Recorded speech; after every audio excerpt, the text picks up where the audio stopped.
ఇష్టమైనది చేస్తే, దేవుని దృష్టికి దుర్మార్గముగా ప్రవర్తించి దుర్మార్గ క్రియలోనే నువ్వు జీవిస్తేనంట నువ్వు హఠాత్తుగా మరణిస్తావని బైబిల్ చెప్తున్నది. అధికముగా దుర్మార్గ పనులు చేయవద్దు, బుద్ధిహీనముగా తిరగవద్దు, కాలానికి ముందుగా నీవెలా చనిపోతావన్నాడు దేవుడు. హల్లెలూయా. అందుకే నీకు ఇష్టమైన పని చేయవద్దు, దేవునికి ఇష్టమైన పని చేయి. నువ్వు దేవునికి ఇష్టంగా బ్రతుకు, దేవునికి ప్రీతికరముగా బ్రతుకు. నువ్వు ఇంటి పక్కల వాళ్ళకి ఇష్టమున్నా ఇష్టము లేకపోయినా పర్వాలేదు, కానీ నీ భర్తకు ఇష్టమున్నా ఇష్టము లేకపోయినా పర్వాలేదు, కానీ నీ పిల్లలకు ఇష్టమున్నా ఇష్టము లేకపోయినా పర్వాలేదు, కానీ పరలోకమందున దేవునికి ఇష్టమైన జీవితము కలిగి ఉండాలి. రోజు నువ్వు పరీక్ష చేసుకోవాలి. ప్రభువా, ఈ రోజు నీకు ఏదైనా అయిష్టమైన పని చేశానా? ఈ రోజు ఏదైనా లోకానుసారమైనటువంటి జీవితము జీవించి నిన్ను బాధ పెట్టానా? ఈ రోజు ప్రభువా నీకు నీతిగా నీ ఎదుట నీతిగా జీవించలేదా? ఈ రోజు ఏదైనా ప్రభువా నీ ఎదుట నేను తప్పుగా ప్రవర్తించుంటే నన్ను క్షమించు ప్రభువా. ఈ రోజు నీ ఎదుట ఏదైనా పాపము చేసి నా పాపాన్ని దాచిపెట్టుకుంటే క్షమించు ప్రభువా. అలాంటి జీవితం నాకు వద్దు ప్రభువా. హానోకులా నేను జీవించాలి ప్రభువా.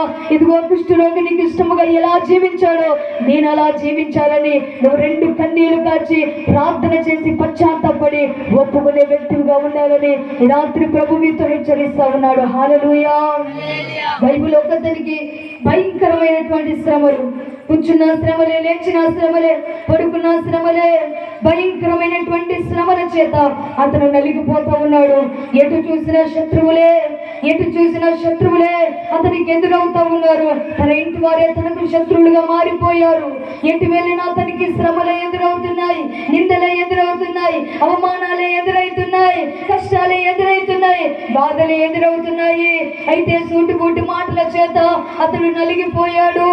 భయంకరమైనటువంటి శ్రమ చేత కృంగిపోయాడు. ఒక వ్యక్తి పరిశుద్ధ గ్రంథములో అతడు భక్తి పరుడే, అతడు దేవుని యందు నీతిమంతుడుగా ఉన్నటువంటి వ్యక్తే, దేవుని నమ్ముకున్న వ్యక్తే. అయినా కూడా ఇతనికి శ్రమలు వచ్చాయి. అయితే ఈ శ్రమలలో ఇతడు పడిపోతాడా నిలబడతాడని దేవుడు అతన్ని పరీక్షించాడు. అతన్ని పరీక్షించినా కూడా అతడు మాత్రము పడిపోలేదు. హల్లెలూయా. శ్రమలోనే స్థిరముగా నిలిచిపోయాడు. శ్రమలోనే అతడు గట్టిగా నిలిచిపోయాడు. ఇదిగో అనేక మంది శత్రువులు అతన్ని చుట్టి వేశారు. అనేక మంది అతన్ని చంపాలనుకున్నారు. అనేక మంది అతన్ని నాశనం చేయాలనుకున్నారు. అతని గురించి బ్యాడ్గా మాట్లాడేశారు. అతని గురించి ఏ రీతిగా అనేకులు మాట్లాడుకున్నారని బైబిల్లో మనము చూసాము. ఆ వ్యక్తి ఎప్పుడు చచ్చిపోతాడా? వాడి పేరు ఎప్పుడు మాసిపోతుందా? వాడు భూమి మీద లేకుండా నాశనం అయిపోతాడా? ఈ భూమి మీద అతని పేరు మాసిపోయేలా అవ్వాలి అని చెప్పేసి ఎన్నో కోరికలు అతని మీద కోరుకున్నారు.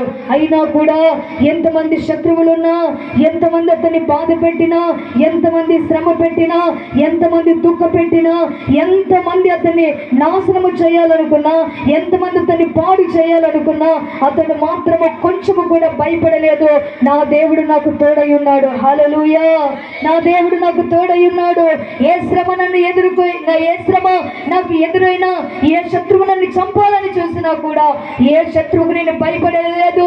పరలోకమందున దేవుడికి భయపడతా, కానీ నేను మనుషులకు భయపడను. హల్లెలూయా. అందుకే అతను శ్రమలో దేవుడికి మొరపెట్టాడంట. కీర్తన గ్రంథము 18వ అధ్యాయము 4వ వచనములో మనము చూసినట్లయితే, మరణ పాశములు నన్ను చుట్టుకొనగను, భక్తిహీనులు వరద పొర్ల వలె నా మీద పడి బెదిరింపగను, పాతాళ పాశములు నన్ను అరికట్టగను, మరణపు ఉచ్చులు నన్ను ఆవరింపగను. నా శ్రమలోని యెహోవాకు మొరపెట్టి తిని, నా దేవునికి ప్రార్థన చేసి తిని, ఆయన తన ఆలయములు ఆలకించి నా ప్రార్థన అంగీకరించను. కింద 18వ వచనము, ఆపత్కాలమందు వారు నా మీదికి రాగా యెహోవా నన్ను ఆదుకొనెను.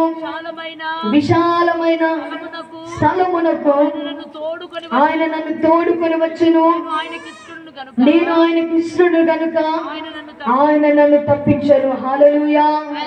ఇక్కడ దావీదు గురించి, దావీదు సంకీర్తనలో మనం చూసినట్లయితే దావీదుకి అనేక శ్రమలు వచ్చాయి. వాక్యాన్ని ఇక్కడ చూడండి, వాక్యాన్ని వినండి. అనేక శ్రమలు వచ్చాయి. శ్రమల్లో దేవునికి మొరపెట్టాడంట. మరణ పంశములు అతన్ని చుట్టుకున్నాయి, పాతాల పంశములు అతన్ని అరికట్టాయి. అయితే శ్రమల్లో దేవునికి మొరపెట్టాడంట, ప్రభువా నేను శ్రమ చేత మిక్కులు కృంగిపోయానయ్యా, బాధ చేత నేను మిక్కులు కుంగి ఉన్నాను ప్రభువా. ఇదిగో రకరకాలుగా నన్ను నిందిస్తున్నారయ్యా, రకరకాలుగా నన్ను అవమానిస్తున్నారు ప్రభువా. నా శ్రమల్లో నుండి ప్రభువా నన్ను విడిపించయ్యా, నా బాధలో నుండి నన్ను విడిపించయ్యా, నా నిందలో నుండి విడిపించయ్యా అని దావీదు దేవుని సన్నిధిలో ప్రార్థన చేస్తాడు. నిజంగా నీకు శ్రమ రాగా, నీకు నిందలు రాగా, నీకు అవమానాలు రాగా మొట్టమొదట దేవునితో చెప్పుకునే వారు ఉండరు. ఎవరితో చెప్పుకుంటారు? ఇంటి పక్కల వాళ్ళతో, ఇరుగు పొరుగు వాళ్ళతో, అయితే నీ బంధువులతో, నీ స్నేహితులతో చెప్పుకునే వారు ఉన్నారు. కానీ ఎవరికి చెప్పుకున్నా ఏ సమస్య తీరదు. కానీ పరలోకమందున దేవునికి చెప్పుకుంటే నీ సమస్య తీరిపోతుంది. హల్లెలూయా. అందుకే మనుషులతో చెప్పుకోవద్దు. దావీదు మనుషులకు చెప్పలేదు, దేవాది దేవునికే చెప్పాడు. తన శ్రమ దేవునికే తెలియజేశాడు. నా శ్రమలో నేను దేవునికి మొరపెట్టి తిని ఆయన నా ప్రార్థన ఆలకించాడు, నా ప్రార్థన అంగీకరించాడు, ఆయన నా ప్రార్థన విన్నాడు. కనుక ఆపత్కాలమందు అనేక భక్తిహీనులు నా మీదకి వచ్చారు, ఆపత్కాలమందు అనేక మంది పగవారు నా మీదకి వచ్చారు. అయినా కూడా నేను వారికి భయపడలేదు. నేను దేవునికి ఇష్టడనై ఉన్నాను, నేను దేవునికి ప్రీతికరమై ఉన్నాను, దేవునికి హృదయ ఇష్టానుసారుడుగా నేను జీవించాను. హల్లెలూయా. మనుషులకు నేను ఇష్టము లేకపోయినా పర్వాలేదు, నా శత్రువులకు నేను ఇష్టము లేకపోయినా పర్వాలేదు, నా బంధువులకు నేను ఇష్టము లేకపోయినా పర్వాలేదు, కానీ ఆకాశాన్ని భూమిని సృష్టించిన సృష్టికర్త అయిన దేవునికి నేను ఇష్టముగా ఉన్నాను. దేవుడు నన్ను విశాలమైన స్థలమునకు తోడుకొని వచ్చాడు. నేను ఆయనకి ఇష్టడు కనుకనే శ్రమలో నుండి, బాధల్లో నుండి, నిందల్లో నుంచి, అవమానాల నుండి తప్పించి దేవుడు నాకు జయమనిచ్చాడు. హల్లెలూయా. అన్నిటిలో నుండి తప్పించి దేవుడు నాకు జయ జీవితాన్ని ఇచ్చాడు. అన్ని శ్రమల్లో నుండి తప్పించి దేవుడు నాకు జయమిచ్చాడు. ఏ శత్రువు కూడా నా మీద జయము పొందలేదు. ఎవరు నన్ను చంపేయాలనుకున్నా కూడా ఎవరు నా ప్రాణమును తీయలేదు.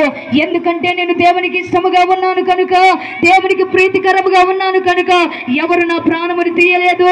ఏ శత్రువు కూడా నన్ను చంపలేదు. నేను దేవునికి ఎలాంటి వాడనో తెలుసా?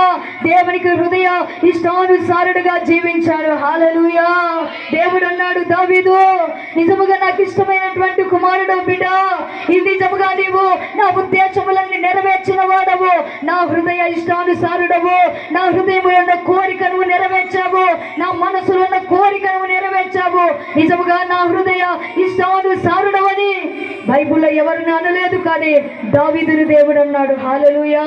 ఈ రాత్రి దేవుడు నేను అనాలి, నా కుమార్తె నువ్వు నా హృదయ ఇష్టానుసారురాలవు, నా కుమారుడా నా హృదయ ఇష్టానుసారుడవు, నువ్వు నా కొరకు జీవిస్తున్నావు బిడ్డ.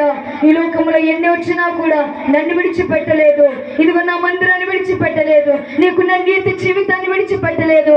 అందుకే నాకు ఇష్టమైన కుమారుడు, నాకు ఇష్టమైన కుమార్తెవు, నాకు ఇష్టమైనటువంటి వ్యక్తివని ఈ రాత్రి దేవుడు నిన్ను పొగడే జీవితము నువ్వు సంపాదించుకోవాలని పరిశుద్ధాత్మ దేవుడు నీతో మాట్లాడుతూ ఉన్నాడు. పరిశుద్ధ గ్రంథములో ఇంకొక వ్యక్తిని మనము చూస్తాము. ఎవరంటే వ్యక్తి ఎఫ్రాయిమైనటువంటి వ్యక్తి ఉన్నాడు. ఈ ఎఫ్రాయిము చిన్న